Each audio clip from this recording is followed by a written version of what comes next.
L'histoire commence avec une jeune femme marchant dans le sous-sol. Elle s'adresse à quelqu'un qui est toujours présent dans cette salle. La femme souligne que le moment décisif est enfin arrivé. Une fille enchaînée au mur. La femme s'adressait à elle. Elle a demandé comment un prisonnier pouvait se trouver dans ce sous-sol moisi. La fille demande à haute voix pourquoi elle est ici. La femme la prend par le menton et la félicite d'avoir crié. Pendant longtemps, elle a voulu voir comment elle crierait et prierait pour demander grâce. Et il le veut toujours, alors que la fille a crié encore plus fort et calomnié. Habituellement, la fille elle-même lui disait de si mauvaises choses. La jeune fille soulignait souvent que la femme avait perdu la tête, avait perdu le bon sens et méritait de périr rapidement et d'aller en enfer. La femme prit le captif à la gorge. Mais elle a refusé et a demandé à être libérée. Mais son bourreau lui disait que la vengeance ne faisait que commencer pour elle. Il ne faut pas gâcher un tel moment de triomphe maintenant. L'action se déroule dans une pièce du palais où la jeune fille et sa servante admirent la robe. L'hôtesse demande si cette tenue lui va. Le serviteur répond que cela plaira certainement à sa majesté. La jeune hôtesse est ravie. Elle espère que l'aristocrate tombera immédiatement amoureux d'elle et qu'ils auront un avenir et une vie de famille radieux. La jeune fille elle-même était l'héritière d'une famille célèbre. Son nom était Rosalia White, et elle était la fille aînée de la famille aristocratique White. La jeune fille vivait dans le luxe, entourée d'attention. Cependant, son cœur recherchait quelque chose de plus que la simple vie mondaine. Sophia était non seulement belle, mais aussi intelligente et cherchait toujours à comprendre les vérités les plus profondes du monde. Mais elle s'est longtemps intéressée à une question. La jeune fille n'avait pas vu Sa Majesté depuis longtemps. Et finalement, Rosalia reçut une invitation de sa part. Il lui semblait que le futur marié avait reporté toutes les affaires importantes afin de la rencontrer et de passer du temps libre ensemble. Elle était excitée, car elle n'avait jamais eu l'occasion de rencontrer le prince en personne. Apparaissant dans une robe brillante, Sophia a dû rapidement attirer l'attention du marié. Mais maintenant, elle s'intéressait aussi à l'endroit où Isabella était allée. Je ne pouvais pas laisser cette salope gâcher la réunion de ce soir. La servante répondit que tous les domestiques étaient déjà au sous-sol et attendaient. Rosalia a demandé d'aborder cette question de manière approfondie. Après tout, sa rencontre avec le prince ne devrait pas être interrompue.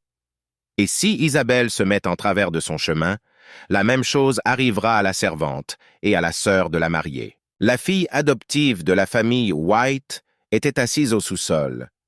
Il y avait des toiles d'araignées et des rats qui couraient partout.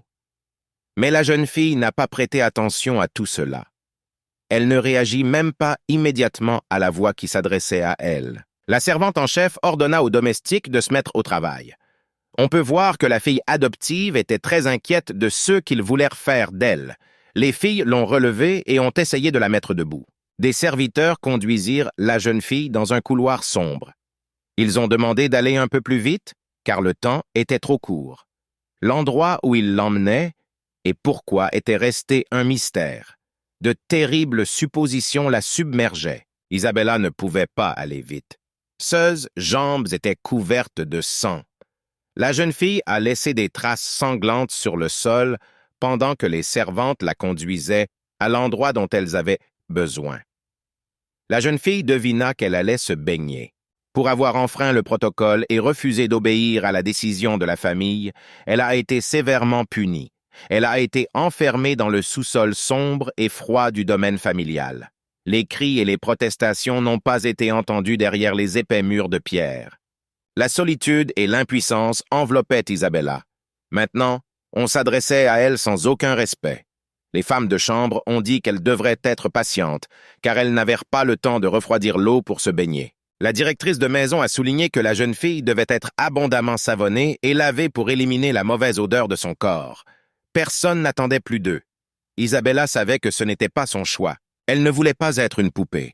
Les domestiques l'ont brutalement prise par les bras, l'ont traînée de force hors du cachot et l'ont amenée à la salle de bain, où l'eau chaude l'attendait déjà. Isabella n'était pas en colère contre les filles. Ils exécutaient simplement les tâches et les ordres de leur maître. La servante était maintenant occupée à choisir une robe pour Isabella qui devait participer à la prochaine réception. Mais ils ne correspondaient pas tous. Les serviteurs ont reçu l'ordre de faire de leur mieux pour lui donner une apparence digne. Mais il y avait une nuance. Rosalia aurait dû être beaucoup plus belle dans le contexte d'Isabella. La fille n'était censée servir de fond qu'à sa sœur. Il était difficile d'imaginer ce qui arriverait aux servantes si elles ne le faisaient pas. Le terrible sort les effraya tous les deux. Cela vaut également la peine d'aborder cette question de manière responsable. Sinon, ils seront punis. La position d'Isabella elle-même dans ce domaine était extrêmement difficile. Fatiguée et en colère, elle n'essaya même pas de résister aux servantes. Son visage pâle, couvert de terre, semblait encore plus sombre. Ils ont effacé toute trace de son long séjour dans le donjon, mais ils n'ont pas pu détruire la force intérieure qu'Isabella portait en elle. Elle a été obligée de porter une robe luxueuse et de mettre des bijoux. La servante a appelé la jeune fille pour qu'elle la suive. Elle savait que ce n'était qu'une façade créée pour cacher sa vraie personnalité. Mais tout cela n'a pas réussi à briser la résistance interne. Elle sera obligée de se présenter à la réception. Mais dans son cœur, elle reste aussi libre et incassable que lorsqu'elle était enfermée au sous-sol. Isabella savait très bien que ce monde n'était pas pour elle. Après toutes les procédures, les femmes de chambre se sont désintéressées d'elle. Désormais, personne ne s'intéressait à sa vie, à part elle-même. Personne ne se souciait de ce qu'elle ressentait. Soudain, quelque chose attira son attention. C'était un bouton de manchette pour une robe. La décoration a été réalisée en forme de papillon.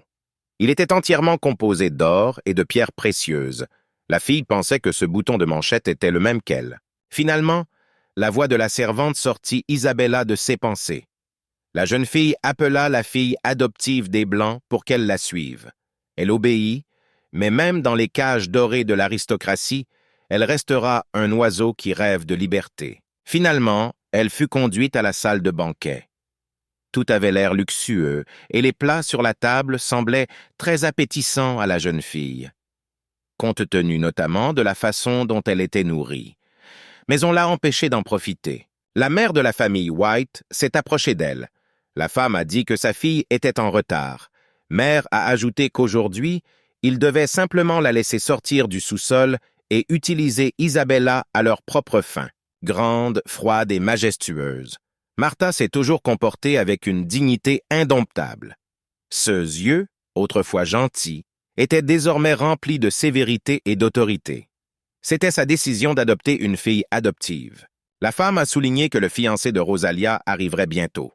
Et Isabella devait jouer son rôle. Elle devait être plus silencieuse que l'eau, plus petite que l'herbe et ne pas ouvrir la bouche sans autorisation et sans raison. Sa mère adoptive surveillait chacun de ses mouvements, comme si elle attendait le moment où elle ferait une erreur. Mais Isabella ne pouvait plus vivre selon les règles de quelqu'un d'autre. Elle en avait marre. Rosalia entra dans le hall.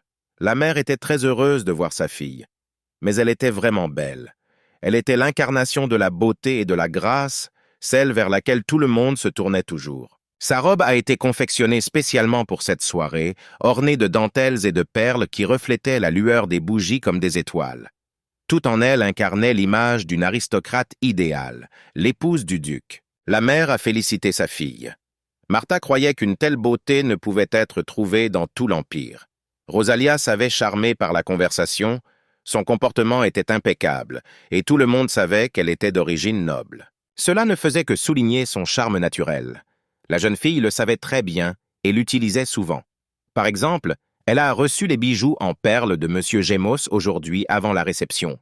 Isabella a décidé de laisser ses proches tranquilles pour qu'ils puissent se féliciter mutuellement.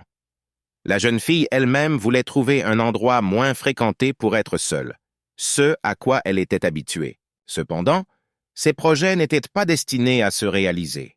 Rosalia se tenait devant elle et soulignait qu'aujourd'hui était un jour très important pour elle. La fille aînée des Blancs avertit Isabelle de ne rien laisser échapper de superflu. Soudain, son attention fut attirée par la décoration de la robe. Le papillon brillait brillamment et reflétait la lumière des bougies. Rosalia a demandé où sa sœur avait obtenu cet ornement. Elle a répondu qu'elle l'avait trouvé sur la table de la pièce. Rosalia se tenait à l'écart, observant sa sœur, ressentant des émotions mitigées. D'une part, elle a toujours admiré Isabelle, capable de conquérir facilement ce monde qui lui était étranger. Mais d'un autre côté, elle était étouffée par un sentiment d'injustice. Isabella avait autrefois été une favorite, et on ne lui avait jamais demandé plus que ce qu'elle pouvait donner. Cela valait la peine de faire des efforts pour changer la situation. Cette fois, elle ne pouvait pas laisser tomber son jeune frère. La décoration suscitait l'envie chez Rosalia. La jeune fille s'en est prise à sa sœur adoptive et a ordonné au salaud de ne jamais toucher à ses affaires. Elle arracha brutalement le bouton de manchette de sa robe et dit qu'il n'était pas convenable d'une telle abomination de porter un tel ornement. L'aiguille du bouton de manchette a blessé Isabella. Mais elle n'a soumis aucun formulaire et ne l'a pas montré. Rosalia n'arrivait pas à se calmer. Elle a dit que sa mère lui avait acheté ce bouton de manchette quand elle avait 9 ans. Et vous ne pouvez pas toucher des bijoux aussi chers avec vos mains sales. Isabella ne parvenait pas à calmer sa sœur. Elle s'est excusée de toutes les manières et a déclaré qu'elle n'y avait même pas pensé lorsqu'elle avait reçu ce bijou. Si elle l'avait su, elle ne l'aurait même pas regardé. Rosalia regarda sa sœur avec colère. Isabella a dit qu'elle avait fait cela parce qu'elle était nerveuse lorsqu'elle a été libérée du sous-sol après un long moment. Elle ne comprenait même pas ce qu'elle avait fait de mal. Mais ses excuses n'ont pas fonctionné. La sœur aînée l'a frappée à la tête avec un chandelier. Elle était remplie de rage et de méchanceté envers cette abomination qui osait mettre la main sur une chose qui lui était chère. Le coup fut fort, inattendu. Isabella n'eut pas le temps d'esquiver. Ses jambes se déformèrent et elle tomba au sol, ressentant une vive douleur au côté. Dans un accès de rage, Rosalia ne réalisa même pas ce qu'elle avait fait. Le fils aîné des Blancs s'approcha des filles. Il ordonna à Rosalia de s'arrêter. Edan a serré Isabella dans ses bras et lui a assuré que c'était très douloureux pour elle d'endurer les coups. Le garçon a demandé comment se sentait la sœur adoptive. Il examina attentivement la jeune fille. Il aimait son odeur. Et après le bain, sa peau est devenue si blanche et agréable au toucher. Le garçon pensait que c'était très attirant et tellement excitant. Rosalia s'est calmée. Elle a dit qu'Isabella pouvait remercier son frère et Génos, qui vient aujourd'hui, pour le sauvetage, et la fille est simplement nécessaire pour une affaire très importante. La prochaine fois que quelque chose comme ça se reproduirait, Rosalia ferait marcher Isabella pieds nus sur des pointes. Martha, qui s'est approchée, a ordonné d'arrêter son divertissement et d'être attentive à l'invité. Mère emmena Rosalia ensemble saluer Sa Majesté qui était arrivée au domaine.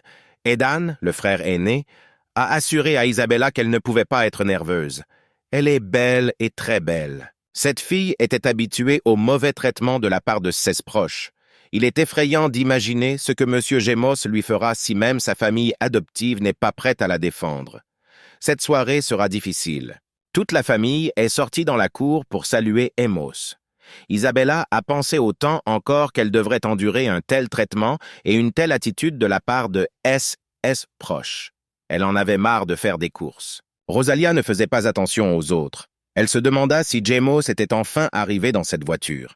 La mère a rassuré la fille et lui a dit de se comporter en conséquence et de ne pas être irritable ni faire de crise de colère. Edan regardait Rosalia à ce moment-là. Il connaissait très bien sa sœur, mais il était toujours étonné de voir à quel point cette fille pouvait changer d'apparence et de comportement. La fille était une garce. Isabella pensait à quelque chose de complètement différent à ce moment-là. Elle croyait qu'elle ne détesterait pas cette famille de toute son âme. Et quand tous périront ou mourront simplement, alors il n'y aura certainement pas de deuil pour eux, mais beaucoup de joie. La jeune fille pensait que ce serait très cool si la voiture s'envolait à grande vitesse vers ses proches et les écrasait tous. Et encore mieux, s'ils disparaissaient sans laisser de traces d'un seul geste de la main. Cela pourrait éliminer les ennuis. Isabella a décidé qu'il était impossible de tout faire mal maintenant, car alors il la remettrait au sous-sol. Soudain, elle réalisa qu'elle avait oublié ses chaussures au sous-sol et que ses pieds sales étaient désormais visibles. Puis, tout a disparu. Le duc arrivait à l'improviste, même si son apparition était toujours une cause à la fois d'inquiétude et de joie. Ses visites étaient rares, mais chacune d'elles impliquait une attention particulière à la famille. Tout le domaine prit soudain vie. Son visage était sérieux mais gracieux, chacun de ses mouvements témoignant d'une force retenue et d'une dignité royale. Désespéré, l'attention du duc fut attirée sur Isabelle, et non sur sa sœur aînée. Le grand-duc Génos Ferdian se tenait devant elle. Le duc hocha légèrement la tête en réponse, ne perdant pas de temps en cérémonies inutiles. Il lança à la jeune fille un regard bref mais attentif. La situation était tendue. Les Blancs, qui tout à l'heure parlaient de l'incident entre les sœurs, tournèrent aussitôt leur attention vers le duc. Ils se sont réunis pour créer une réception somptueuse, remplie de sourires et de compliments. Mais le duc semblait peu intéressé par ces formalités. Son regard était fixé sur autre chose. Isabella se sentit gênée, car il lui semblait que Génos avait remarqué ses pieds nus et la saleté qui les recouvrait. La fille est gênée. Martha s'est approchée du noble. Elle a demandé à le suivre. Elle savait que son attention pesait plus que n'importe quelle rumeur ou scandale. Martha a toujours été la préférée de tous, et même le duc ne pouvait s'empêcher de la remarquer. Finalement, toute la famille et l'invité sont partis, laissant Isabella seule. La fille en est infiniment heureuse. Mais contrairement à tous ceux qui étaient habitués à voir Rosalia comme la perle de ce monde, le roi avait d'autres intentions. Ses pensées étaient occupées par une autre personne dans cette maison. Le duc s'est intéressé à une fille qui n'a pas essayé d'attirer l'attention sur elle, la sœur cadette, Isabelle. Avant la visite, le noble a entendu parler d'elle. Sa franchise et sa force d'esprit l'intriguaient, car dans un monde où tout le monde portait des masques et respectait les règles, elle était la vraie chose. C'était ce qu'il recherchait depuis longtemps chez les gens, le courage d'être lui-même. Il n'était pas intéressé par les conversations sociales, mais la réception était déjà au complet. Le duc a félicité les hôtes. Il considérait ces éloges comme un grand honneur.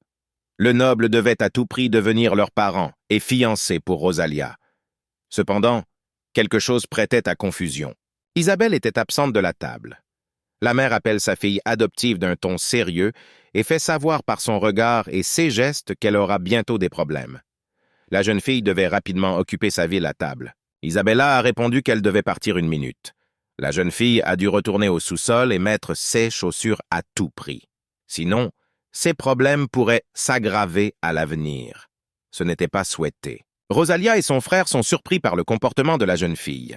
Martha a déclaré qu'Isabella était très probablement gênée de s'asseoir à la table avec le duc. Elle pensait que sa fille avait honte. Génos fut surpris de cette attitude. Pendant ce temps, Isabella ne pouvait pas ouvrir la porte de la cave.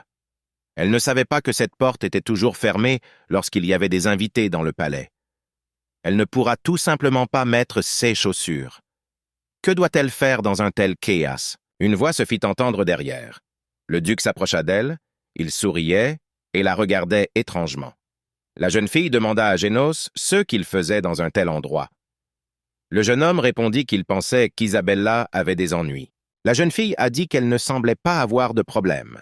Cependant, elle a quand même demandé pardon. Génos a dit qu'il avait apporté des chaussures de rechange avec lui et qu'il les lui donnerait. Mais il faut trouver une chambre à proximité pour que la fille puisse changer de chaussures. Le gars se tenait très près. Il demanda à voix basse s'il pensait que la fille avait des ennuis. Et c'est précisément à cause des chaussures qu'elle se sent mal à l'aise. Isabelle fut surprise que le duc remarque tout cela. La jeune fille a répondu qu'il y avait un entrepôt à proximité dans lequel personne n'entre jamais. C'est là qu'elle peut changer de vêtements sans attirer l'attention sur elle. La simple pensée qu'ils seraient ensemble était troublante. Ils entrèrent tous les deux dans la pièce. Il faisait sombre là-bas. Le duc était gêné d'être ici seul avec une fille, la fille des propriétaires de la maison. Isabella a répondu que peu de gens visitent ici et c'est pourquoi il est si négligé. Lorsqu'elle se retourna, elle vit Géos tenant une boîte dans ses mains. Un petit orbe de mana brillant jouait dans sa main. Il s'est avéré que le duc avait des compétences magiques. La jeune fille vit cela pour la première fois et fut surprise. Isabella a demandé si elle avait offensé le jeune homme avec un tel comportement. Elle a elle-même répondu qu'elle n'avait pas pu voir la magie auparavant, car elle sort rarement de chez elle. Mais cela ne l'avait jamais intéressée auparavant. La jeune fille a demandé pardon. Mais le duc ne considérait pas cela comme une insulte. Il ordonna à la jeune blanche d'enlever ses chaussures et de s'asseoir sur une chaise de fortune. Elle tenait maladroitement la robe avec ses mains, mais obéissait quand même. Génos s'agenouilla devant elle et lui demanda de mettre ses jambes devant lui. Isabella ne pensait pas que cela valait la peine d'aller aussi loin. Après tout, quelqu'un pourrait venir ici et voir sa majesté dans une telle position. Mais le noble persistait. Il a dit qu'il ne permettrait pas à la jeune fille de mettre ses propres chaussures, car cela lui serait douloureux. Les jambes d'Isabella étaient toutes cassées et meurtries. La fille des propriétaires ne comprenait pas. Les mains du duc étaient douces. Il ramassa soigneusement les chaussures. Il fit de son mieux pour ne pas toucher aux blessures de la jeune fille. C'était romantique, mais Isabella ne pouvait pas se permettre de telles pensées. Les chaussures s'adaptent parfaitement. Mais cela ne s'est pas arrêté là. Le noble a demandé d'où venait le sang sur la robe de la jeune fille. Elle était gênée d'en parler. Après tout, la punition ne peut être évitée. J'ai dû mentir, même si je ne l'avais jamais fait auparavant. Isabella a déclaré qu'elle s'était poignardée en s'habillant, et le sang est tombé accidentellement sur la robe. Sa Majesté se demandait pourquoi elle devait tout faire elle-même. La jeune fille a répondu qu'elle avait trop dormi. C'est pourquoi elle n'a pas eu le temps de demander à la bonne de l'aider. Génos fit semblant d'y croire, mais il a demandé de ne plus essayer de le tromper. Et maintenant, il est temps de leur dire au revoir, car leur absence sera remarquée. Isabelle osa tendre la main au duc. Il la serra fermement, mais doucement. La jeune fille se sentait gênée, mais il ne pouvait rien changer. Cependant, Sa Majesté fut la première à lui demander pardon et à laisser partir la jeune fille. Il a dit qu'il viendrait un peu plus tard pour que personne ne devine qu'ils avaient été ensemble pendant tout ce temps. À ce moment-là, la jeune fille s'est forcée à oublier cette affaire et à ne pas se donner trop d'espoir pour l'avenir. La vie sous pression constante la rendait méfiante envers tout le monde. Maintenant, je m'inquiétais de savoir si ce jeune homme était vraiment si gentil et sensible. Après tout, il est possible qu'il veuille ressembler à ça. Isabella n'était pas très douée pour cela, car elle parlait rarement aux gens normaux. Et même si elle remarqua le regard étrange de Génos sur elle-même, elle ne voulut pas en tirer des conclusions hâtives. Le duc regarda la jeune fille avec intérêt. Son regard la suivit jusqu'à ce qu'elle quitte la pièce.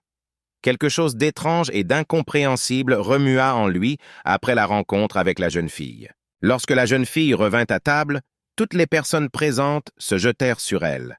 La plus attaquée fut Rosalia, qui craignait que Sa Majesté n'invente rien pour elle-même et ne pense pas qu'elle était négligée. La sœur aînée a commencé à menacer de massacre si son mariage n'avait pas lieu en raison des excentricités de la sœur adoptive cadette.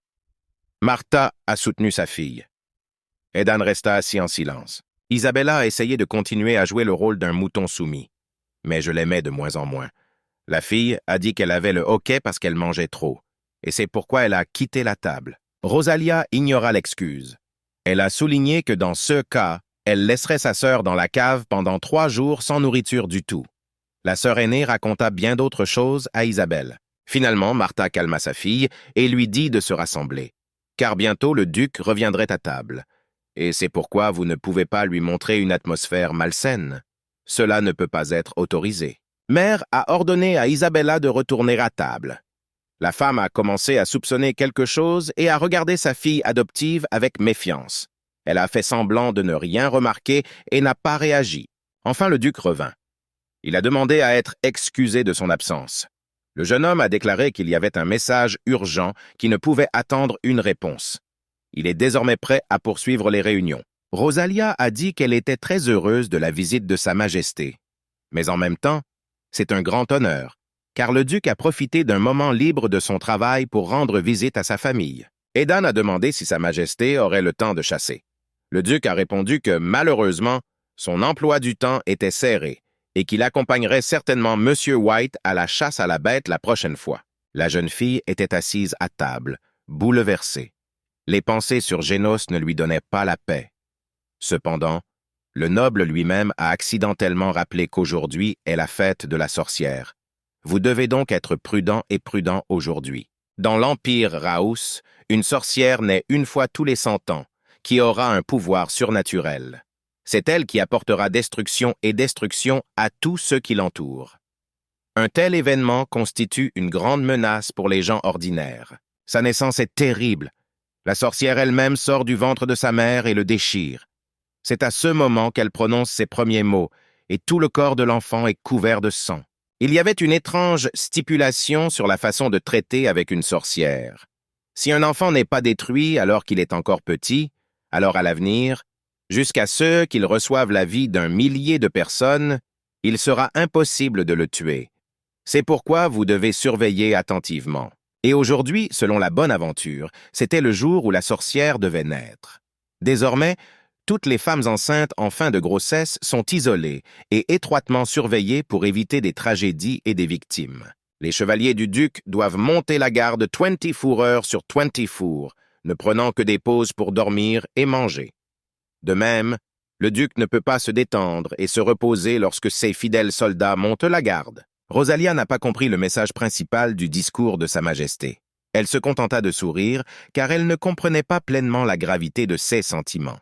Au contraire, la jeune fille était heureuse que le marié revienne. Isabella était choquée par une telle frivolité. Même la mère de famille, Martha, a demandé d'arrêter ses discours effrayants sur les sorcières et de discuter plutôt du projet de mariage.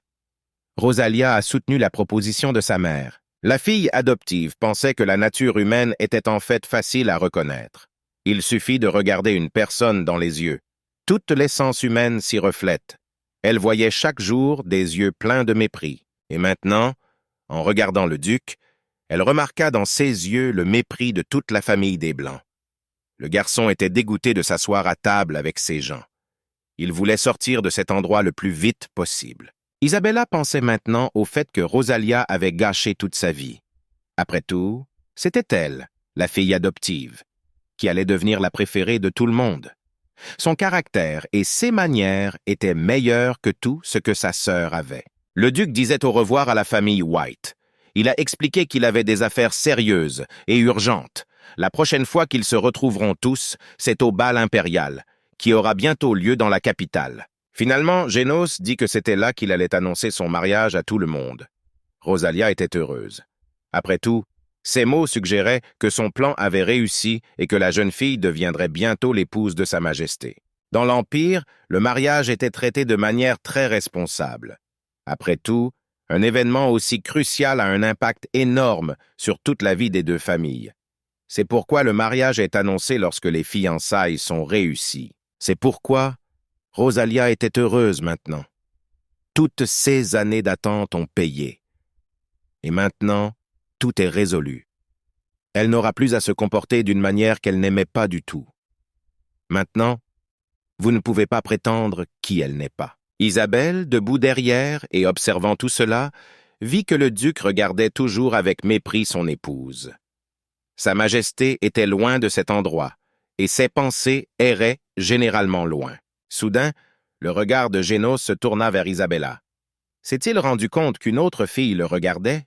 Mais le duc faisait déjà ses adieux et allait enfin quitter le domaine et régler ses affaires. Sa Majesté baisa la main de Rosalia et promit d'écrire à la jeune fille dès que la moindre occasion se présenterait. La jeune fille a répondu qu'elle l'attendrait et espérait que le duc serait libéré dans un avenir proche. Le frère demanda s'il était convenable qu'une fille se réjouisse si ouvertement. Cependant, Rosalia a répondu qu'à partir de maintenant, chaque jour serait meilleur que le précédent. Finalement, elle deviendra grande duchesse et sera influente. Mais le garçon a décidé de faire une blague en lui disant de ne pas être heureuse. Après tout, immédiatement après le mariage, le duc prendra une maîtresse et changera constamment de femme. Rosalia a menacé de frapper Hayden. Il a ri.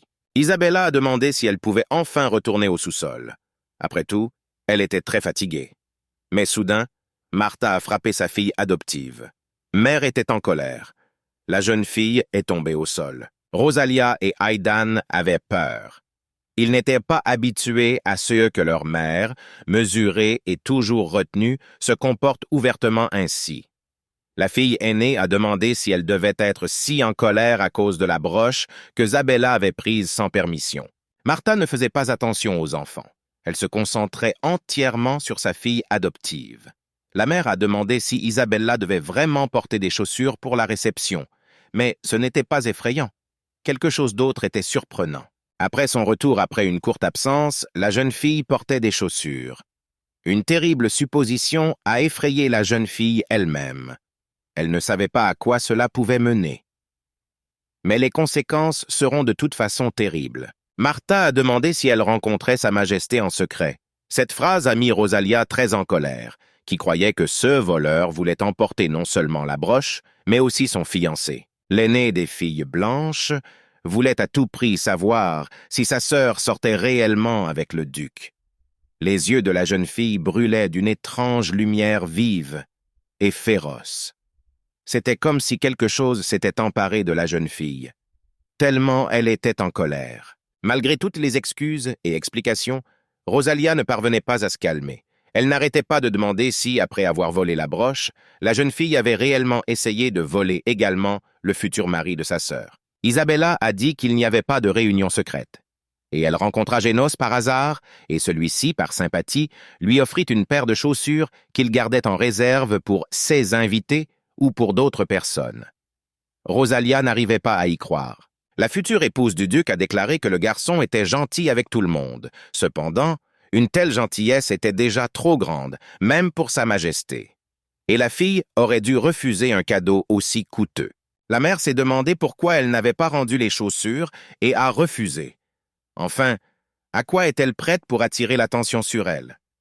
Est-elle prête à empiéter sur la propriété d'autrui? Rosalia était furieuse.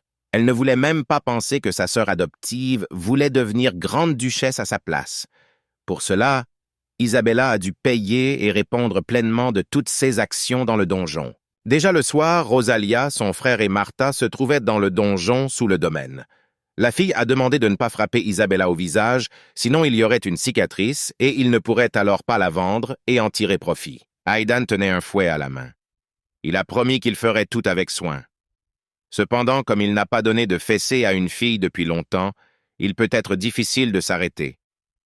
Il s'est excusé à l'avance d'avoir battu sa sœur cadette. Une fois de plus, le fouet déchira le corps d'Isabella. Elle souffrait. Elle criait et pleurait parce qu'elle n'en pouvait plus. La jeune fille a demandé de lui pardonner et d'arrêter de la harceler. Pourtant, tout le monde était sourd à ses sanglots. Cependant, ce n'est qu'après de nombreuses années qu'Isabella s'est rendue compte que cela ne faisait qu'inciter les bourreaux à agir de manière plus cruelle et plus subtile. Ils voulaient entendre ses supplications, et le désir de cruauté n'a fait que croître. On ne pouvait même pas mourir dans cet endroit maudit sans permission. La jeune fille se souvient du jour où elle est entrée pour la première fois dans la famille White. À la réflexion, elle ne ressentait aucune douleur. Finalement, l'exécution s'est arrêtée. Aidan a déclaré qu'il ne s'attendait pas à ce que la jeune fille arrête de crier et de demander pardon si rapidement.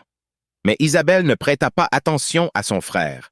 La haine grandit dans son cœur envers ses proches détestés. Martha a ordonné de se souvenir de cette leçon pour toujours, et n'osait plus jamais répéter quelque chose comme ça. Rosalia et sa mère sont partis. La servante reçut l'ordre de soigner les cicatrices et les blessures d'Isabella. Cependant, la jeune fille a été surprise quand Aidan a dit qu'il n'avait pas encore fini. Le gars a dit qu'il y avait une autre affaire en suspens. Il serra plus fort le fouet dans sa main. Le tourment de la jeune fille n'est pas encore terminé. Aidan voulait s'amuser. Le frère d'Isabella ordonna aux domestiques de fermer la cave à clé et de laisser les clés dans la serrure. Lui-même s'assit à côté de sa sœur. Aidan a dit qu'il ne l'intimiderait pas. La fille est si bien habillée qu'il sera content. Aidan avait un fétichisme très méchant, et à chaque fois, il attendait avec impatience le moment de se retrouver seul avec sa sœur et de réaliser son désir pervers. J'attendais ce soir avec impatience. C'était dégoûtant, mais Isabella s'y attendait aussi. Le plan d'évasion lui trottait dans la tête depuis longtemps. Et le moment de vérité est enfin arrivé. Il n'y avait qu'une seule chance, et il était impossible d'attendre plus longtemps. Sinon, il restera ici pour toujours. Son frère était connu pour sa cruauté et sa froideur et était le plus craint de leur maison.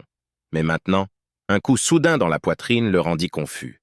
Le garçon tomba au sol et le regarda avec surprise. Isabella avait toujours été forte, mais maintenant qu'elle était seule avec son frère, son cœur battait plus vite que jamais. Alors elle se tenait fermement devant Aidan et lui ordonnait de se taire, sinon il finirait mal. Il ne s'attendait pas à un soutien et, perdant l'équilibre, tomba au sol. Pendant quelques secondes qui lui parurent une éternité, il resta stupéfait, essayant de comprendre ce qui s'était passé. Il lui a quand même demandé ce qu'elle avait en tête. La jeune fille se tenait devant la porte. Heureusement, la clé est restée dedans. Son cœur battait si vite qu'il avait l'impression qu'il allait sortir de sa poitrine. Elle savait qu'il ne lui restait que quelques secondes avant que son frère ne récupère. Isabella pouvait entendre ses cris derrière elle, mais rien ne pouvait plus l'arrêter. Elle se tenait dans le couloir, sentant comment l'air devenait de plus en plus libre et la pression dans sa poitrine devenait plus légère. Aidan a demandé à être libérée. Le frère a menacé d'une punition cruelle pour un tel crime. Elle ne s'enfuira toujours pas du domaine, mais elle aura des ennuis de toute façon. Cependant, Isabella était déterminée. Il n'y avait pas de retour en arrière pour elle. Elle courut dans le couloir. L'évasion était son seul salut. Et maintenant, détenant les clés de sa propre liberté, Elisa comprit. Elle ne reviendrait jamais dans cet endroit. Isabella se battra pour l'avenir. Maintenant, cela vaut la peine de courir le plus vite possible, car d'autres pourraient entendre les cris de son frère et lui venir en aide. Grâce à l'arrivée du duc, il n'y avait aucun garde à l'entrée du domaine. Elle a donc pu s'échapper en toute sécurité. Avant Isabella, il y avait déjà les portes du manoir. La liberté est si proche. Un sentiment étrange envahit son esprit.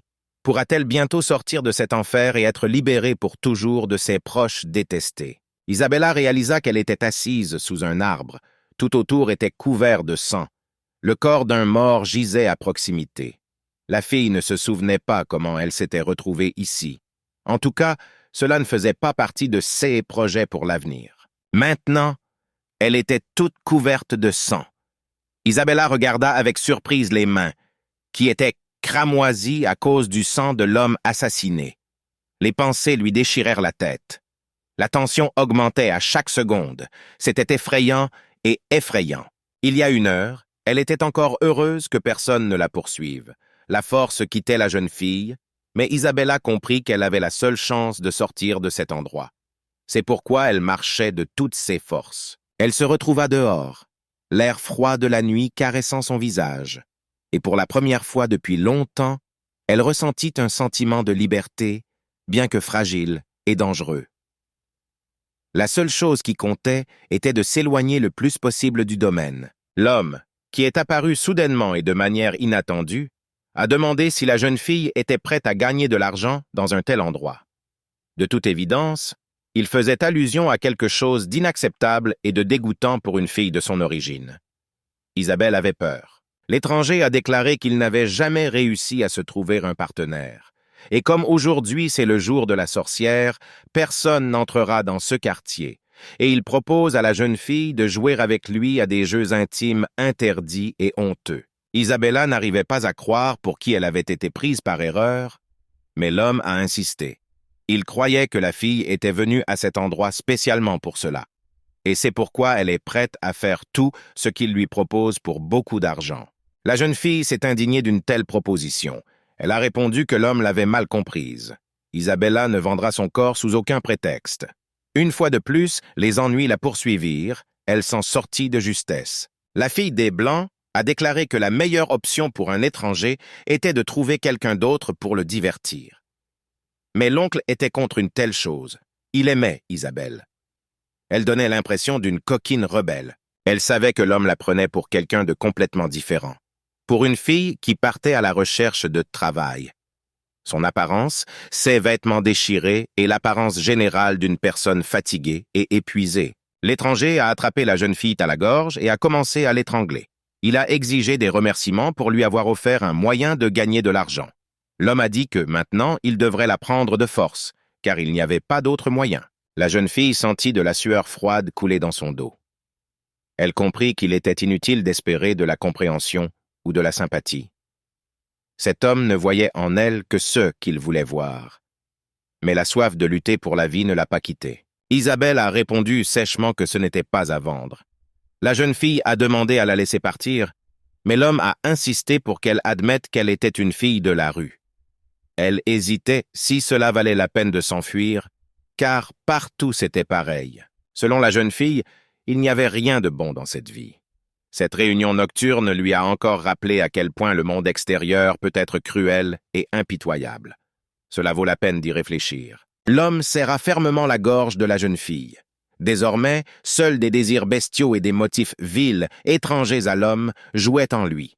Il essayait de tout faire pour simplement profiter d'elle à l'avenir. Alors que les forces de la pauvre femme la quittaient, Isabella se souvint de sa famille adoptive et de tous leurs abus et moqueries à son égard. Ils pensaient tous que la fille était vraiment stupide et bonne à rien. Le visage d'Isabella était rouge. La jeune fille s'est tournée mentalement vers quelqu'un qui était supérieur au monde humain et lui a demandé si elle n'avait pas assez souffert au cours de sa courte vie. Pourquoi est-elle torturée? La volonté se concentra sur l'étranger, et la jeune fille cria de toutes ses forces pour le faire disparaître sans laisser de traces. Au même moment, l'homme était déchiré. Il n'y avait que des éclaboussures de sang. Isabelle était seule. C'est ainsi qu'elle s'est retrouvée sous un arbre à côté du cadavre de son mari. La fille fut surprise, car elle utilisait la magie. C'était assez puissant et elle aimait ça. Avec un tel pouvoir, elle pouvait faire beaucoup de choses. La possession d'un tel pouvoir lui offrait de nombreuses possibilités. C'est avec ses mains qu'Isabella pourrait se venger de ses proches. La perspective d'un pouvoir illimité la remplissait de détermination et de sérieux. La jeune fille rit nerveusement. Elle ne pouvait pas croire qu'elle se révélait être celle qui était redoutée par tout son entourage et considérée comme l'incarnation du mal pur pour les gens ordinaires. Le sentiment de pouvoir enivra complètement la jeune fille. Le sentiment de triomphe émoussait tous les autres sentiments. Isabella n'a pas remarqué qu'Isabella n'avait pas remarqué que le duc s'approchait d'elle. Il la regarda avec surprise et peur. Mais maintenant, la fille s'en fichait. Lorsque Génos a appelé la jeune fille, elle s'est rendue compte qu'elle avait été prise en flagrant délit. Mais la décision est née au même moment. Si nécessaire, elle est également prête à le tuer. Cela ne la dérangeait pas du tout. Cela l'inquiétait seulement encore plus. Isabella s'arrêta, son cœur battant toujours à tout rompre sous la tension. Elle ne savait pas si elle pouvait lui faire confiance. Son regard rencontra le sien, et quelque chose dans ses yeux lui dit qu'il cherchait la vérité. Lui demanda Génos. Il s'intéressait à ce que faisait la jeune fille dans un endroit aussi abandonné et à une heure si tardive. La pauvre femme répondit qu'elle n'était pas prête à répondre à sa question maintenant. Elle déglutit, essayant de rassembler ses pensées. Génos se rapprocha d'elle, non pas pour l'arrêter, mais pour comprendre. Son regard attentif pénétra jusqu'à l'âme, et à ce moment il s'approcha d'elle à distance d'une main tendue.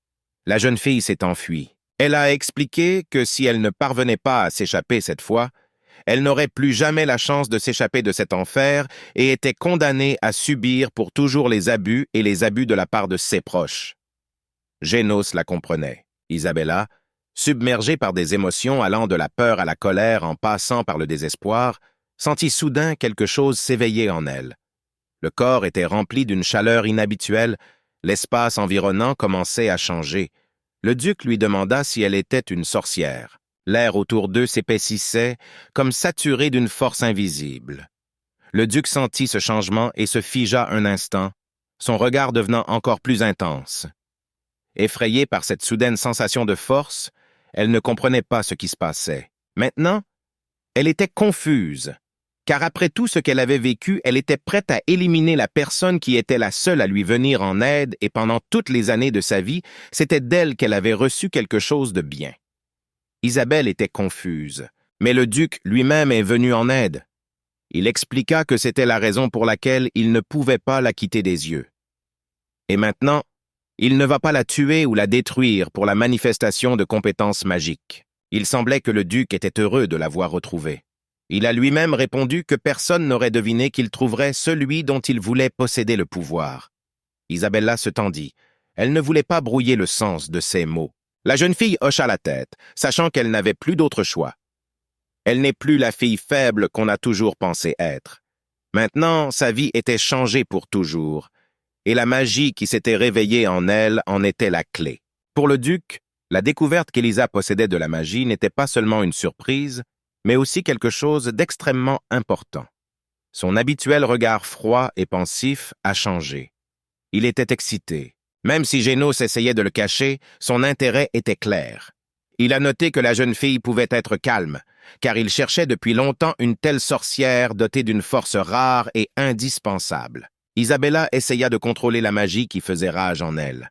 Elle pouvait voir les yeux de Génos s'illuminer et ne comprenait pas pourquoi c'était si important pour lui. Il lui semblait qu'il en savait plus qu'elle sur sa magie. Le duc se réjouit.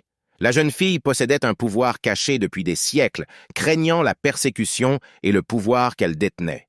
Mais maintenant qu'elle s'est réveillée, cela change tout et donne des perspectives incroyables. Isabelle n'était désormais plus seulement une aristocrate. Elle était l'héritière de la magie ancienne. Génos pourrait apprendre à la jeune fille comment utiliser ce pouvoir à son avantage. Son pouvoir et sa magie ne sont pas une malédiction, c'est un cadeau. Isabelle elle-même fut surprise par le comportement de Sa Majesté. La jeune fille pensa qu'elle devrait le fuir. Et d'un autre côté, où va-t-elle se cacher d'une personne dotée de telles capacités? Cela vaut la peine d'attendre maintenant. Au début, Isabella ne parvenait pas à croire ses paroles. C'était quelque chose de nouveau et d'incompréhensible pour elle, mais au fond d'elle-même, elle sentait que Génos disait la vérité. Pendant tout ce temps, elle se sentait faible et déprimée dans son monde. La fugitive a avoué parce qu'elle voulait simplement éviter la torture de la part de ses proches. Il n'y avait rien de bon pour elle dans le futur. Elle allait devenir un outil. Sa voix tremblait un peu d'excitation. Pendant ce temps, Génos répondit que peu de personnes dans le monde pouvaient utiliser la magie cramoisie.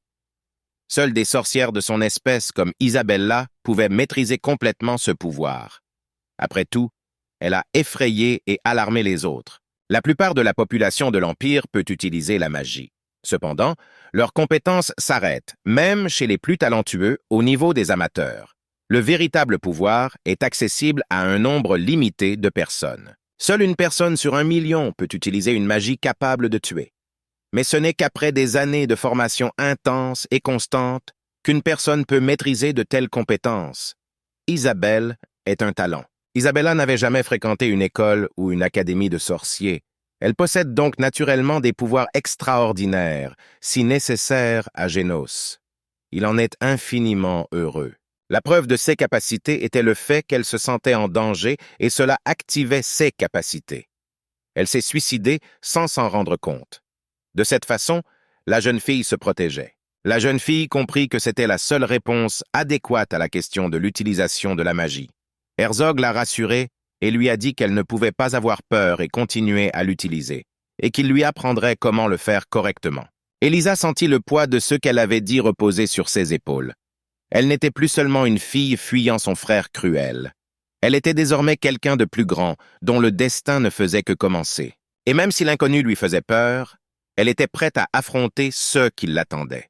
Il y avait beaucoup de travail à faire. Magic, sa nouvelle alliance avec le duc et sa détermination ont ouvert la voie à un avenir qu'elle n'avait pas encore imaginé. Mais elle savait avec certitude que personne ne pouvait plus la faire obéir. Elle disposait désormais d'un pouvoir qu'elle pouvait utiliser pour se sauver. Son cœur battait plus fort avec l'inconnu et le pressentiment. La découverte de sa magie a tout changé, sa vie, son avenir. Et même si elle ne comprenait pas encore l'étendue de ses pouvoirs, elle était prête à s'engager dans cette nouvelle voie. Il semblait que le duc en savait beaucoup plus sur son sort. Génos s'arrêta, la regarda d'un regard pénétrant et sourit légèrement, comme s'il attendait cette question depuis longtemps.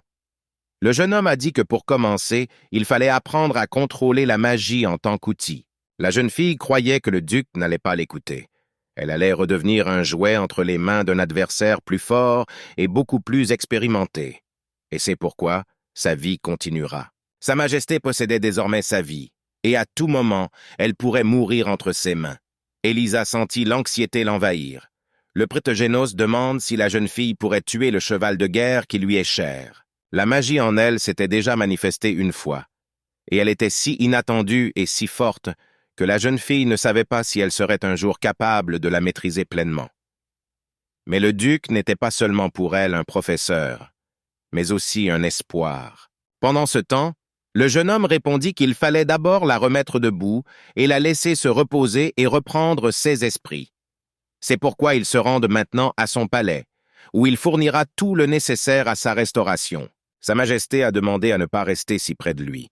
D'un ton sérieux, il a expliqué que la formation commencerait par les bases.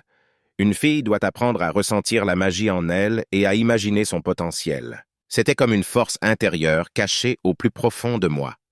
Chaque fois qu'Isabella ressentait une émotion, peur, colère, joie, la magie répondait à ses sentiments. Il faut trouver un équilibre. Une sorcière doit contrôler sa force et ses émotions. Elle se souvint du moment où la magie lui avait échappé pour la première fois.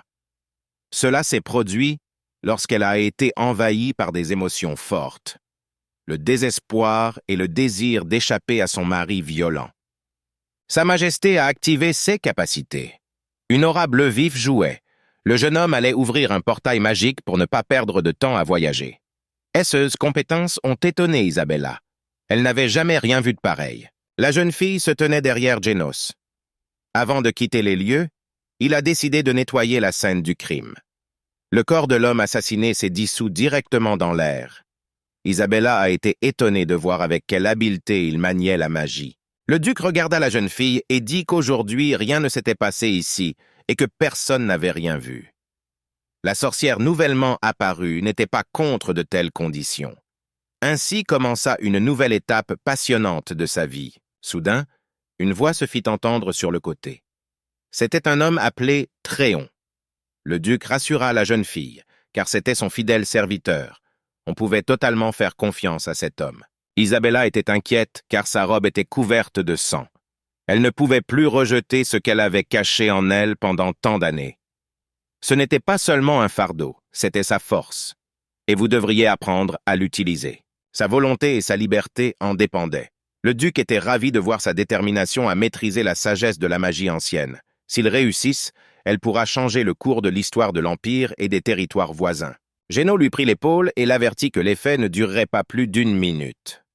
La jeune fille n'a pas tout de suite compris ce qui allait se passer, mais le duc a rassuré et assuré que tout irait bien. Je voulais le croire. Le jeune homme disait que sa magie était la clé du changement. L'origine des capacités magiques est associée à d'anciennes légendes, et seuls ceux qui possèdent un tel pouvoir peuvent influencer l'avenir. Et il cherchait quelqu'un comme ça depuis longtemps. Mais Isabelle ne l'écouta pas. Elle regarda avec émerveillement la nouvelle robe qui lui avait été enfilée comme par magie. Cela ne pouvait tout simplement pas arriver, ou c'était difficile à comprendre. Cette fille a remarqué qu'elle tombait. Le duc parvint à la relever et à la serrer dans ses bras. La situation serait romantique si les participants ne connaissaient pas les véritables intentions de chacun concernant l'avenir. Mais les mains de Génos étaient fortes et ses câlins si doux. Le jeune homme a déclaré que la jeune fille avait un corps faible et fragile en raison du fait qu'elle n'avait pas fait d'exercice physique tout au long de sa vie. Isabella ressentait des émotions mitigées, peur et responsabilité, mais en même temps espoir. Elle ne pouvait plus se cacher de son sort. Herzog voyait en elle un avenir et elle devait désormais accepter le défi. Et elle dit gentiment qu'elle acceptait sa suprématie sur elle pour le bien de l'avenir. Et à partir de ce moment, Elisa n'était plus la même fille qui s'était enfuie du domaine, échappant à sa famille. Elle est devenue propriétaire de son destin et un voyage inconnu vers le bonheur l'attendait. Le domestique du duc s'approchait d'eux. Génos ordonna à la jeune fille de se cacher derrière lui. L'homme a déclaré qu'il cherchait son maître depuis longtemps, mais il n'a pas répondu à son appel. Le domestique demanda s'il y avait des nouvelles. Le domestique dit qu'il n'avait pas de nouvelles non plus. Après tout, cela n'a aucun sens d'étendre désormais le champ de la recherche aux femmes enceintes qui ne répondent pas aux critères de recherche d'une sorcière. Finalement, le garçon remarqua Isabella cachée derrière sa majesté. Le domestique demanda si c'était vraiment une des filles de la famille White.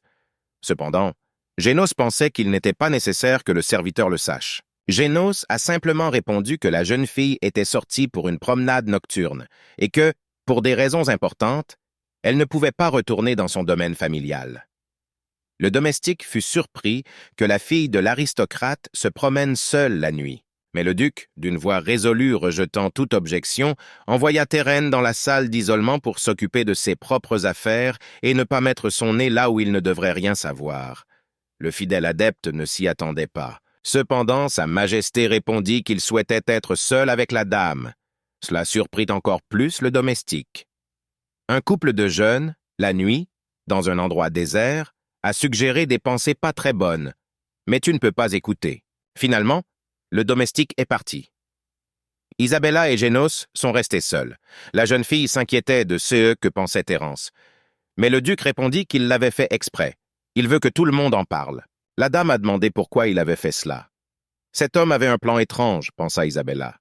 Elle ne voulait pas vivre dans l'obscurité. Elle voulait donc que Génos partage ses pensées et ses opinions à son sujet. La réponse était choquante. Avec un sourire qui apparaissait rarement sur son visage, le duc répondit qu'il voulait lui demander de l'épouser. pour que la sorcière devienne sa femme et qu'ils passent tout leur temps ensemble. Génos prit soigneusement et prudemment la jeune fille dans ses bras. L'action de ses sorts de masquage passa, et maintenant il portait dans ses bras une fille recouverte d'une cape. Personne n'aurait dû la voir ainsi. Sa Majesté avait autre chose à dédaigner. Isabella a demandé où ils allaient. Génos resta silencieux. Et la fille a dit qu'elle pouvait y aller seule. Cependant, le duc est sûr qu'elle souffrira à cause de ses jambes blessées. Et s'il marche de ses propres pieds, ce sera pire. Mais la jeune fille ne voulait pas vivre dans l'obscurité. Elle était désormais portée par le dirigeant d'un grand empire, et elle ne résistait pas. Désormais, le courage sera son arme. Le duc s'avança avec confiance. Enfin, ils atteignirent la voiture. Le duc ordonna qu'Isabelle soit emmenée dans son palais. Génos lui-même suivra la voiture, et cela vaut la peine de sortir de cet endroit beaucoup plus rapidement. Thérence fut surpris. Génos lui a offert non seulement une protection, mais une nouvelle voie. Après avoir parlé de son pouvoir et de son potentiel, il a décidé de l'emmener dans son domaine où elle pourrait apprendre en toute sécurité à utiliser la magie et à se préparer. En guise de départ, il a déclaré que le pouvoir de la jeune fille était devenu trop évident et qu'elle s'exposerait désormais à un danger encore plus grand. Son domaine sera un refuge pour Isabella. Vous ne pouvez pas retourner chez vos proches. Isabelle hésita. Elle savait que son frère et sa mère adoptive ne lui pardonneraient jamais sa fugue et qu'elle était désormais une ennemie dans sa propre famille. Mais l'idée de s'enfuir dans le domaine du duc pour étudier lui a donné une lueur d'espoir. La voiture avançait sans problème et la ville disparaissait progressivement derrière eux. La route vers le domaine du duc était longue et la nuit les cachait aux yeux de leurs poursuivants. Isabella avait des sentiments mitigés, mais c'était rassurant de savoir qu'elle n'était pas seule. Jusqu'à il y a quelques jours, elle ne pouvait même pas penser qu'elle était une sorcière. Et maintenant, elle se dirige vers l'inconnu, où l'on ne sait pas ce qui l'attend. Génos a promis de l'aider dans tout et d'attirer les meilleurs professeurs. Tout semblait trop beau à la jeune fille maintenant. Le duc montra trop d'intérêt pour sa nouvelle connaissance. Mais son domaine était le seul endroit où aucun membre de sa famille ne la chercherait définitivement. Lorsqu'ils arrivèrent au domaine, la nuit s'était déjà transformée en matin. Les grandes portes du domaine du duc s'ouvraient devant eux et l'immense château de pierre qui les dominait était impressionnant. Un domestique aida Isabelle à descendre de la voiture. La jeune fille regarda autour d'elle, choquée. Elle avait beaucoup entendu parler du palais de Sa Majesté. Cependant, ce qu'elle a vu a bouleversé son imagination. La résidence était vraiment spectaculaire. La servante s'est approchée et s'est inclinée devant la jeune servante qui a apporté une paire de chaussures de rechange à la nouvelle maîtresse. Isabella aimait de plus en plus le rôle d'un invité aussi inhabituel. Tous les domestiques furent informés de leur arrivée. La jeune fille s'est excusée d'avoir dû exposer des pantoufles aussi simples, car il n'y avait pas d'autre taille de chaussures dans le domaine, et elles ont été prévenues trop tard. Elles n'ont donc pas eu le temps de se préparer comme il se doit. Isabelle rassura la servante. Elle a dit qu'il n'était pas nécessaire de s'excuser pour une si petite chose, car en réalité, tout va bien. Cela vaut la peine d'apprécier même ce qui existe actuellement. Les domestiques l'aimèrent immédiatement. Terence a dit que nous devrions entrer dans la maison car il faisait déjà très froid. Même si l'aube allait bientôt arriver, les domestiques ont déjà préparé un bain chaud et une salle de repos pour l'invité. Et plus tard, ils serviront le petit déjeuner ou le dîner. Cet endroit rayonnait de puissance et d'autorité, mais il était également caché des regards indiscrets. C'est ici, loin du palais et des intrigues du royaume, que le duc envisageait de protéger Isabelle et de la préparer à l'avenir. Ce n'était définitivement pas le sous-sol où elle avait passé ces dernières années. Il y avait ici une odeur agréable, et l'attitude des domestiques était complètement différente de celle de la maison de ses parents adoptifs. Cela vaut la peine d'apprécier une telle vie en réalité. En entrant dans la grande salle, Isabella sentit immédiatement un changement dans l'atmosphère. Ici, tout semblait imprégné de magie. Les murs, les fenêtres, et même l'air autour d'elle vibrait d'une puissance cachée. La jeune femme était en fait épuisée après tout ce qui s'était passé. On lui a montré sa chambre, spacieuse mais confortable, avec de grandes fenêtres donnant sur les bois et les collines autour du domaine. Les femmes de chambre étaient occupées autour de la fille. Ils parlaient et riaient fort. Isabella n'était pas habituée à une telle situation dans la maison. Les femmes de chambre ont dit que l'hôte était dû à un invité tardif. Après tout, jamais le duc n'avait reçu des invités aussi tard. L'une des filles a demandé à sa collègue de se taire et d'aller au service des dames. À cette époque, la servante demanda pardon pour son amie. Lorsque les filles retirèrent la cape des épaules de l'invité, elles furent étonnées de voir à quel point son dos était profondément marqué. Il semblait qu'Isabella était narguée par les bêtes sauvages, enfonçant leurs griffes dans son dos et à d'autres endroits de son corps. L'une des filles qui se tenait à proximité retint soudain son souffle. Ses yeux s'écarquillèrent d'horreur et, par réflexe, elle couvrit sa bouche avec sa main pour cacher ses émotions. Son amie a demandé à être discrète. Isabelle resta silencieuse. Elle se tenait debout sans regarder les servantes, mais regardait simplement devant elle, comme si de rien n'était. Une des filles qui la servait jeta un manteau sur le dos de la jeune femme. Le serviteur essaya de ne toucher en aucun cas la peau d'Isabella. Les autres filles se sont écartées.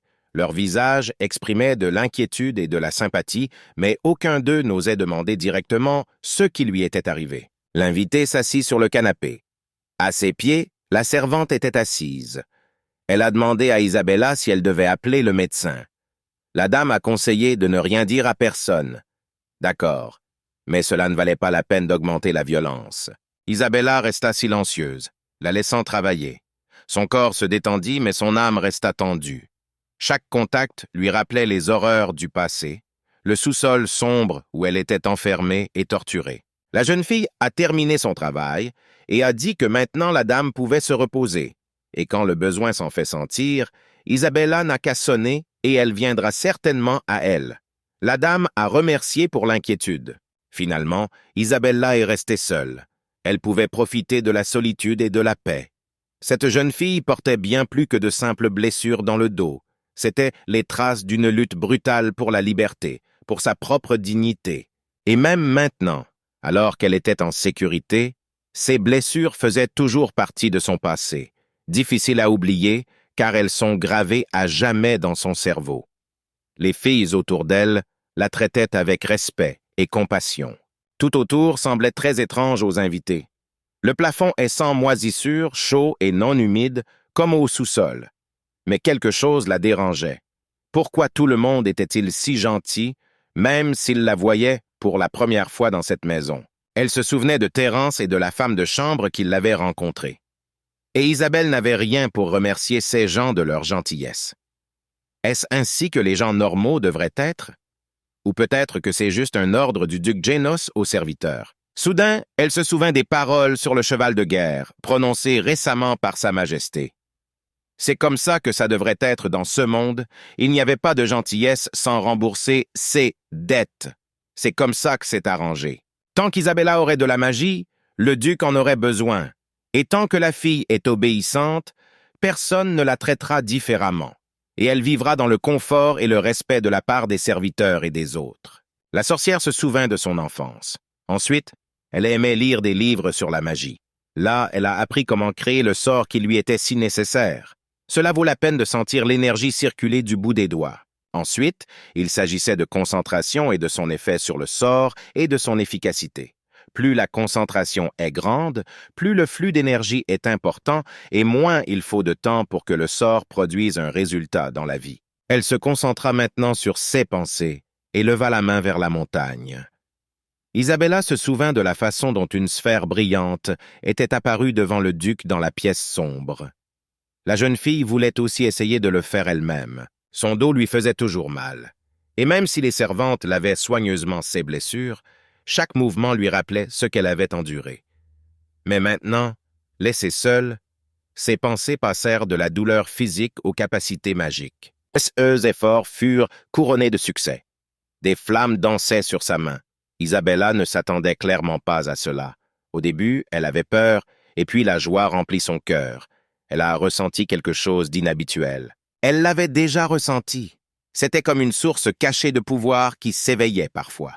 Cela est devenu particulièrement évident dans les moments de danger ou d'émotions fortes. Elle ne pouvait pas le contrôler. Isabella savait que sa magie était plus qu'un simple cadeau aléatoire. C'était un pouvoir que d'autres craignaient, et même ceux au pouvoir dans sa famille la considéraient comme un danger. C'est pourquoi Il voulait lui briser le moral. Mais ce qu'elle craignait s'est produit. Le drap qui recouvrait ses épaules prit feu.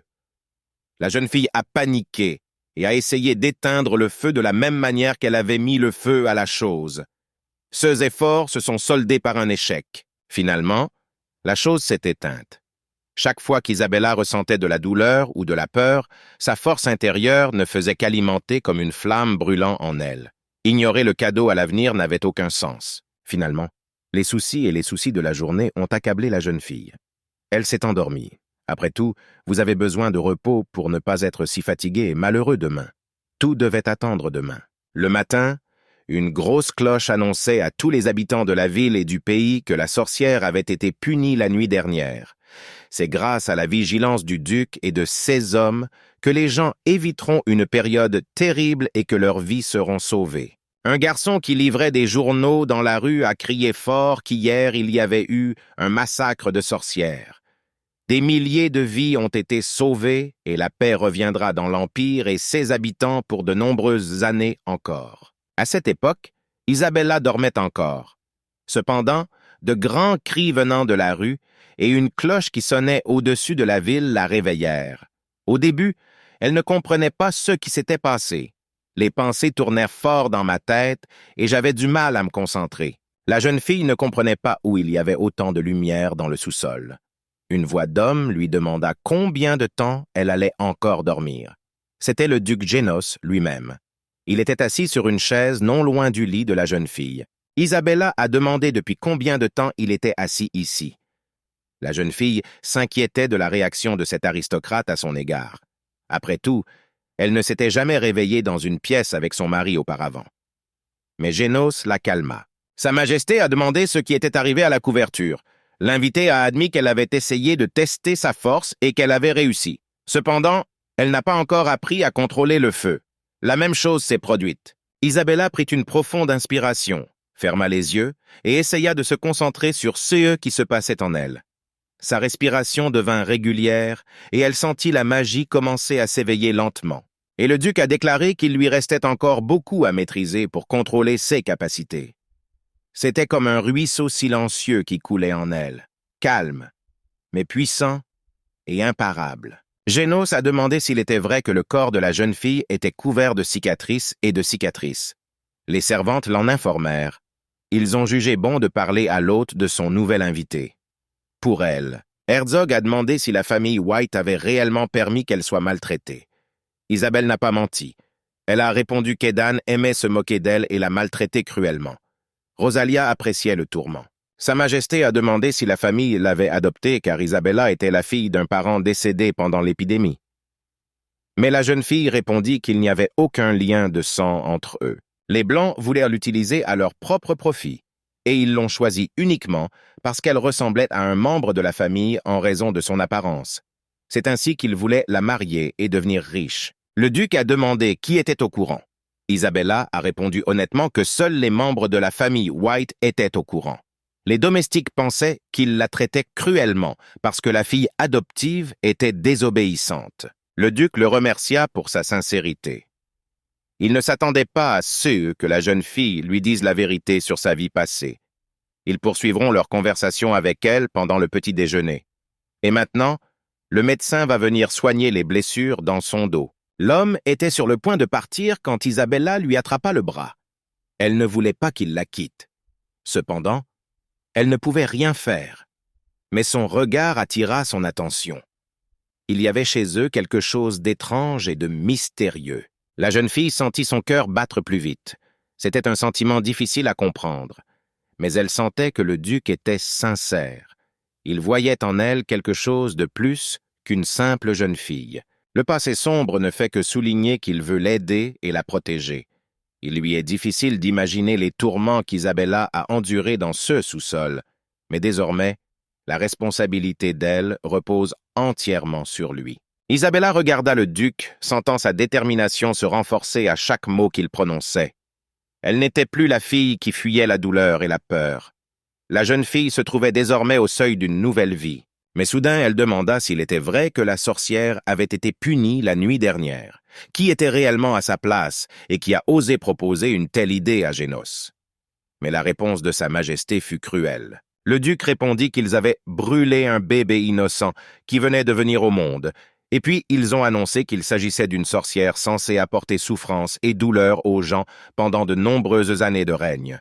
Heureusement, le cadavre d'une sorcière n'est pas différent du cadavre d'un enfant ordinaire.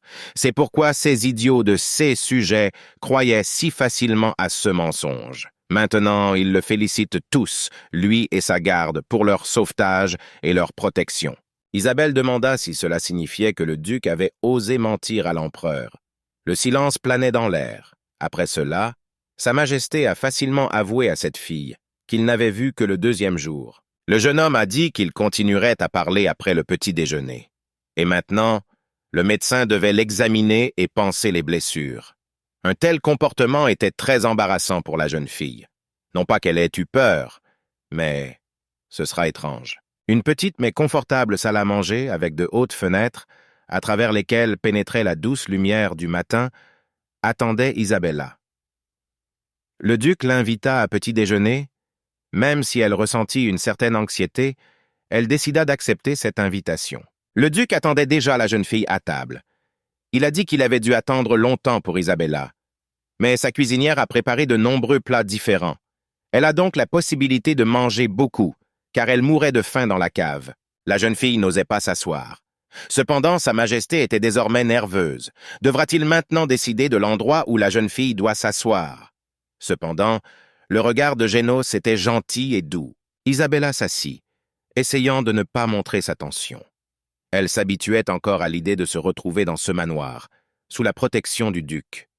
Son dos lui faisait encore mal à cause des blessures, mais elle était prête à continuer. Soudain, la jeune fille dit qu'elle connaissait désormais sa vraie nature.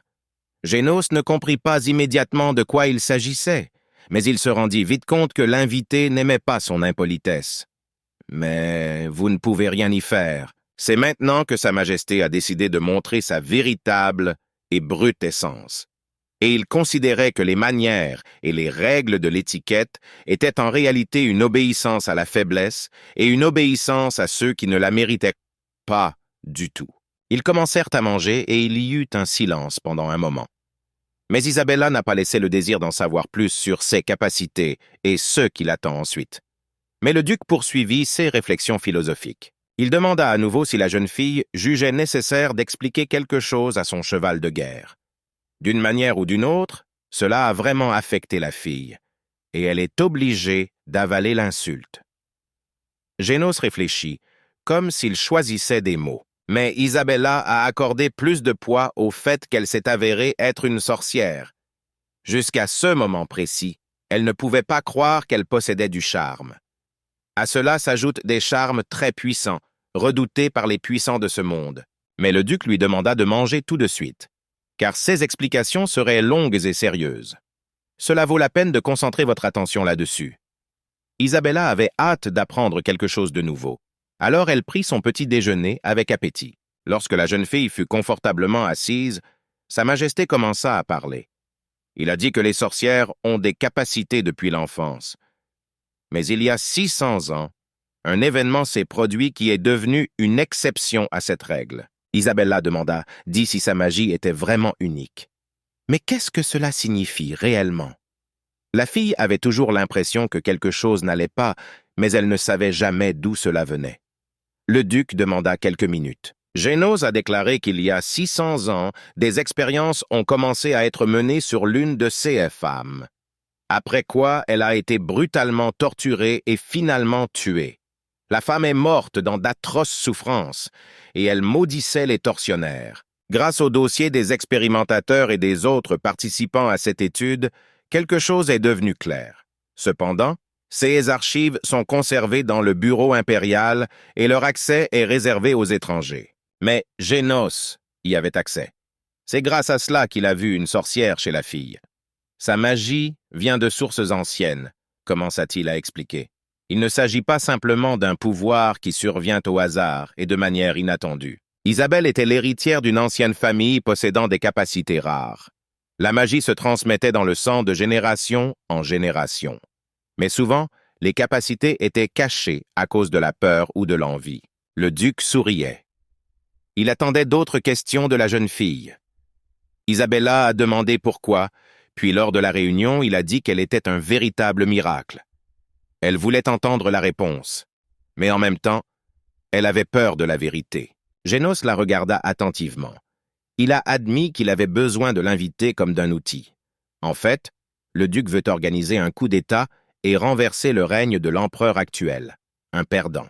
À cette époque, la ville de White était déjà au courant de l'évasion d'Isabella. Les servantes avaient même peur de lever la tête pour ne pas provoquer la colère de leur maître. Rosalia a exigé de retrouver le traître et le fugitif. Le frère a rassuré sa sœur et a essayé de la calmer. Elle a fait beaucoup de bruit, mais c'est un minimum. Mais il n'osa pas s'indigner longtemps. Après tout, c'est lui qui était accusé d'avoir permis l'évasion. Et maintenant, la sœur s'en est prise à son frère. S'il ne l'avait pas lâché, tout aurait pu se passer complètement différemment. Et rien de tel ne se produirait. Mais son désir qu'il ne pouvait contrôler lui causa des ennuis. Comment ose-t-il même ouvrir la bouche et essayer de se justifier? L'altercation verbale aurait facilement pu se transformer en bagarre entre frères et sœurs sans l'intervention de la mère, entrée à temps dans la pièce. Martha a expliqué qu'Isabella n'aurait pas réussi à s'échapper loin en peu de temps. La femme avait déjà donné l'ordre aux soldats de retrouver la jeune fille et de l'amener au sous-sol. Sa commande sera exécutée sans discussion. La fille a couru vers sa mère et s'est mise à pleurer. Elle avait peur que sa sœur en dise trop aux gens, ce que les non-initiés n'ont pas besoin de savoir. Après tout, à cause de cela, le mariage avec le duc pourrait s'effondrer. La mère a rassuré la fille. Elle était sûre que rien de terrible n'arriverait. Après tout, Isabella pourrait déjà être morte. Les rues de la ville ne sont pas le meilleur endroit la nuit pour une fille solitaire et sans défense. La sorcière ne parvenait pas à croire que Génos ait mené la rébellion. Cependant, le jeune homme a continué à parler de son projet dans lequel Isabella jouerait le rôle principal. Et pour commencer, elle suivra une formation. La jeune fille a dû apprendre à contrôler sa force et à maîtriser divers sorts de combat. Après tout, c'est ainsi qu'Isabella pourra utiliser tout son potentiel et devenir la sorcière la plus puissante. L'invité a demandé ce qui lui arriverait si elle refusait. Génos a répondu que dans ce cas, il avait été contraint de la rendre à la famille White. La jeune fille n'avait donc tout simplement pas d'autre choix que d'accepter. Je ne voulais pas y retourner. Et le duc lui a demandé si elle ne voulait pas se venger de sa famille pour les années d'abus et rester dans le sous-sol du domaine. Isabella y réfléchit et quelque chose d'étrange tourbillonna dans sa poitrine. Un sentiment de vengeance, continua le jeune homme. Il pensait que ce n'était pas pour rien qu'Isabella lui était venue pieds nus ce jour-là. Et maintenant, il racontera à quel point c'était si douloureux d'entendre les invités et de la vengeance de celle qui veut devenir grande duchesse. Avant même l'arrivée de Sa Majesté, les servantes parlèrent de la visite du duc au domaine, et tout à l'heure, ils allaient laisser Isabella sortir du sous-sol. Elle avait un rôle à jouer pour séduire Génos pour Rosalia. La jeune fille elle-même espérait également que ses proches cesseraient de se moquer d'elle après avoir aidé Rosalia à tomber amoureuse de Sa Majesté. Peut-être qu'elle sera même libérée d'ici et envoyée quelque part. Isabella pensait qu'elle voulait vraiment que Rosalia souffre. Cependant, il lui semblait aussi qu'il serait bien mieux que sa demi-sœur accompagne le duc. Alors tout le monde serait satisfait. Mais il ne faisait aucun doute que la jeune fille regrettait sa fuite. Isabella elle-même a déclaré qu'elle allait s'enfuir sous toutes les conditions après la soirée et les soupçons de sa famille à son sujet et à Génos en leur absence. Après tout, bien avant cela, Martha avait déclaré qu'on avait promis à la jeune fille de se marier avec un duc du Sud. C'était un homme d'une 50aine d'années qui a autrefois emprisonné sa femme et l'a maltraitée jusqu'à sa mort. Si ce mariage avait eu lieu, alors Isabelle attendait la participation de la première épouse du duc fou et cruel. Il n'y avait certainement pas assez d'options pour le faire, et la vie doit être vécue sans regrets inutiles. Mais Génos a remercié la jeune fille pour le fait que, par son acte, bien que plutôt inconsidéré, elle ait mis son plan à exécution. Ils bénéficieront de leur coopération. La jeune fille aura l'occasion de se venger des Blancs. Et maintenant, il s'intéressait à la façon dont la jeune fille se vengerait de sa famille adoptive. Elle pourrait les priver de toutes leurs richesses et de leurs moyens de subsistance, et en même temps, transformer toute la famille en esclaves à vie. Ou le duc d'envoyer la sorcière dans un endroit sûr et de ne plus jamais revoir la détestée famille White. Génos a promis de mettre en œuvre tout ce qu'Isabelle voulait après un coup d'État réussi et sa prise de pouvoir. Mais Isabella s'est soudainement et de manière inattendue saisie d'un couteau. Elle a crié qu'elle ne voulait ni richesse ni domaine. Son seul désir était de pousser toute la famille White d'une haute falaise dans un abîme profond. La jeune fille ne voulait pas les tuer pour une seule raison. Elle voulait profiter pleinement de leur tourment. Isabelle a cherché à les humilier pour que les Blancs eux-mêmes veuillent mourir ou se suicider. Ses proches devaient tomber dans une telle disgrâce qu'ils lui demandèrent grâce. Et au moment même où ils pensent qu'ils sont sauvés et qu'ils ont une chance de l'être, ils leur enlèvent leur dernier espoir. Le duc pourra-t-il aider Rosalie à être déchiquetée sous le regard de son frère et de sa mère? Génos pensait qu'elle l'avait toujours. Un regard assez rude, mais le regard était limpide. Enfin, l'étoile de l'espoir a pleinement illuminé le chemin de vie d'Isabella. Elle a promis à Sa Majesté de lui prêter sa force afin qu'il reçoive un pouvoir illimité dans l'État. Et puis, elle pourra détruire les Blancs. La jeune fille débordait d'enthousiasme. Elle a demandé où ils commenceraient leur formation.